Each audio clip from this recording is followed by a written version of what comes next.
Group captain Shivanshu Shukla अगले महीने एग्जॉम 4 mission के तहत अंतर्राष्ट्रीय अंतरिक्ष स्टेशन ISS की ओर रवाना होंगे और इतिहास रचेंगे। मिशन की लॉन्चिंग 8 जून को अमेरिका के फ्लोरिडा स्थित कैनेडी स्पेस सेंटर से होगी और इस मिशन के दौरान शिवांशु अंतर्राष्ट्रीय स्पेस स्टेशन पर 14 दिन बिताएंगे। सीएम योगी ने उन्हें बधाई दी है। इसमें ये था कि एक आदमी उसमें से जाएगा और एक बैकअप में जाएगा, तो ये डिसाइड नहीं था कि कौन जाएगा कौन नहीं जाएगा। ये तो आखिरी टाइम जो करीब 3 या 4 दिन पहले हमको लोगों को ये पता चला कि मतलब उसका जो है सिलेक्शन इस मिशन के लिए हो गया है। तो वो तभी, और उसके बाद तुरंत उसको तैयारी करनी थी, 4 दिन बाद ही जाना था तो तुरंत तैयारी करनी थी। उसी तैयारी करके वो चला गया था और तब से ट्रेनिंग भी अब उसकी पूरी हो गई है। अब मिशन की जो है डेट है 8 तारीख और अब क्वारंटीन हो गए। अब बिल्कुल फाइनल है उनका जाने का। बिल्कुल हम लोग भी चाहते हैं जल्दी जल्दी उनका ये मिशन कामयाब होकर। उत्तर प्रदेश ने 4,14,000 से ज्यादा इलेक्ट्रिक वाहनों के साथ दिल्ली और महाराष्ट्र जैसे राज्यों को पीछे छोड़ते हुए देश में सबसे अधिक ईवी की संख्या दर्ज की है।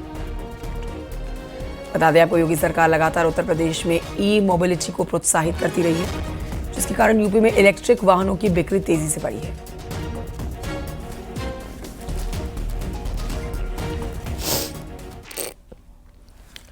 गाजियाबाद में एक मुस्लिम लड़की ने सनातन धर्म अपना लिया और अब वो निदा खान से वैदिका सिसोदिया बन गई है। बताया जा रहा है कि निदा ने एक मुस्लिम शख्स से लव मैरिज की थी जो पहले से शादीशुदा था। उसके 2-3 बच्चे भी थे। जब निदा ने इस बारे में पूछा तो पति ने उसके साथ मारपीट करना शुरू कर दी और अपने दोस्तों और भाइयों से अवैध संबंध बनाने का दबाव डाला, जिसके बाद निदा ने खुदकुशी की कोशिश की, लेकिन उससे बचा लिया गया और उसके बाद इसने हिंदू बनने का फैसला लिया। सनातन धर्म में लड़कियों को इज्जत दी जाती है, उनकी इज्जत से खेला नहीं जाता।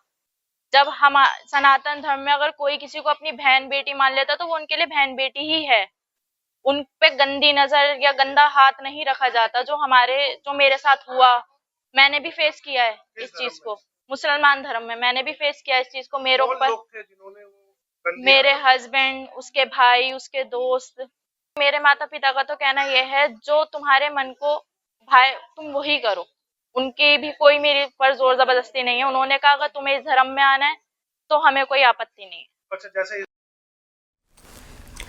गोंडा से खबर, जहां पर अवैध तरीके से बने हुए मदरसों पर बुलडोजर वाली कार्रवाई हुई है। तस्वीरें आपको दिखाते हैं।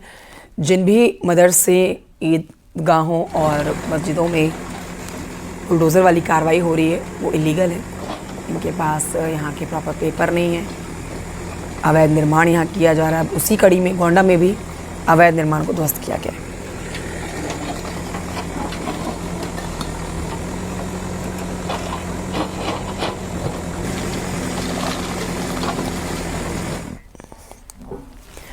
बुलडोजर वाली कार्रवाई आपने देखी और अब आगे बढ़ते आपको बताते हैं एटला की खबर, जहां पर प्रशासन ने ग्राम समाज की जमीन को कब्जा मुक्त कराया है।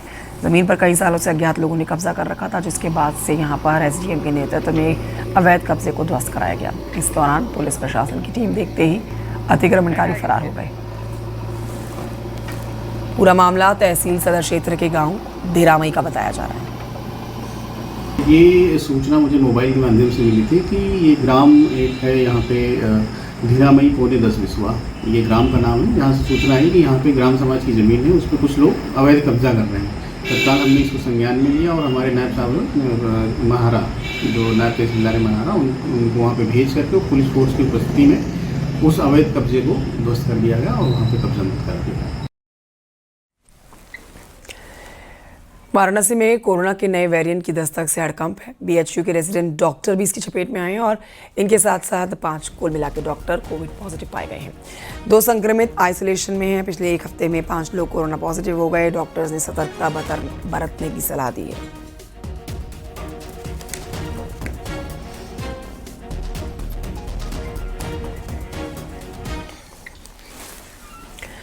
ग्रेटर नोएडा से भी खबर, जहां पर ग्रेनो वेस्ट की आस्था ग्रीन सोसाइटी में एक लिफ्ट फंस गई और आधे घंटे तक लिफ्ट फंसी रही, जिसमें कई लोग मौजूद थे।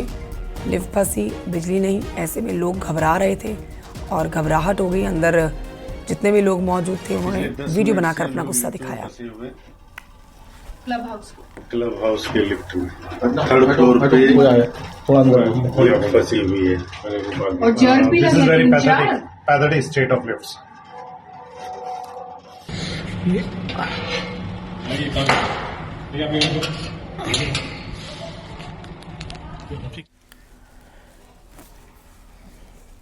मौसम का अपडेट। दिल्ली एनसीआर में आंधी तूफान के साथ बारिश की संभावना जताई गई है आज के लिए, जिसको देखते हुए मौसम विभाग ने येलो अलर्ट जारी किया है।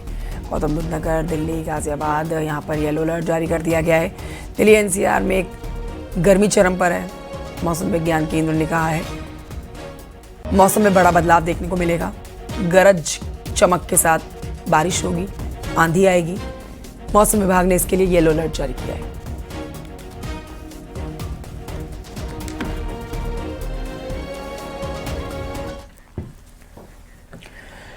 मौसम लगातार करवट बदल रहा है और कहीं पर गर्मी पड़ रही है, कहीं पर आंधी बारिश आ रही है। यूपी में 31 मई तक 20 से ज्यादा जिलों में बारिश का अलर्ट जारी किया गया है। रिपोर्ट देखिए।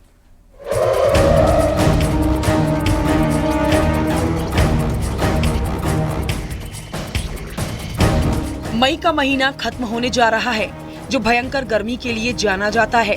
लेकिन इस बार गर्मी से ज्यादा आंधी बारिश ने कहर बरपाया। मई में जहां पिछले साल गर्मी के सारे रिकॉर्ड टूट रहे थे, तो वहीं इस बार मौसम लगातार यू टर्न ले रहा है। उत्तर प्रदेश की बात करें तो आने वाले दिनों में मौसम खराब रहने का अनुमान है। बुंदेलखंड के साथ कुछ इलाकों में गर्मी का असर दिख रहा है, लेकिन मौसम विभाग ने 31 मई तक 24 जिलों में आंधी बारिश की संभावना जताई है। इनमें बांदा है, चित्रकूट है, सोनभद्र है, प्रयागराज, वाराणसी, मिर्जापुर, चंदौली, गाजीपुर है, मऊ, बलिया, देवरिया है, गोरखपुर, बस्ती, संत कबीर नगर है, कुशीनगर, गोंडा, श्रावस्ती, महोबा, बहराइच है। ललितपुर के अलावा कई दूसरे जिले शामिल हैं। नौतपे की शुरुआत 25 तारीख से हो चुकी है और ऐसे में नौतपे में कहा जाता था कि नौतपा के जो 9 दिन है सबसे ज़्यादा हीट होती है और ऐसे में तापमान 45 कहीं 46, अगर बात की जाए उत्तर प्रदेश, उत्तराखंड, बिहार, झारखंड और यहाँ तक कि राजस्थान में इस दौरान तापमान 46-47 डिग्री तक पहुँचता। मगर इस बार 30 वर्षों का रिकॉर्ड बीट हुआ है। इस वक्त न्यूज़ 18 ग्राउंड जीरो पर आप देख सकते हैं कि मौसम में चेंज आया है और कहीं ना कहीं नौतपे में बादलों की आवाजाही है, कहीं बूंदाबांदी। अगर वेस्टर्न यूपी की बात की जाए तो कई जगह बूंदाबांदी हुई, कई तेज़ बारिश हुई है, तेज़ हवाएं चल रही हैं और ऐसे में मौसम विभाग का मानना है कि 30 वर्षों का ये रिकॉर्ड बीट हुआ है और हीट इंडेक्स भले ही बढ़ा है, उमस बढ़ी है, मगर तापमान में गिरावट आई है और ऐसे में तापमान 40 डिग्री के बीच में फ्लोट कर रहा है। और तापमान 45-44 डिग्री जाने वाले नहीं हैं, वो तापमान 40 के नीचे रहेंगे। लेकिन जो हमारी रिलेटिव ह्यूमिडिटी है, जो बंगाल की खाड़ी से लगातार मॉइस्चर फीड पूरे उत्तर भारत में थ्रो हो रहा है, उसकी वजह से उमस बनी रहेगी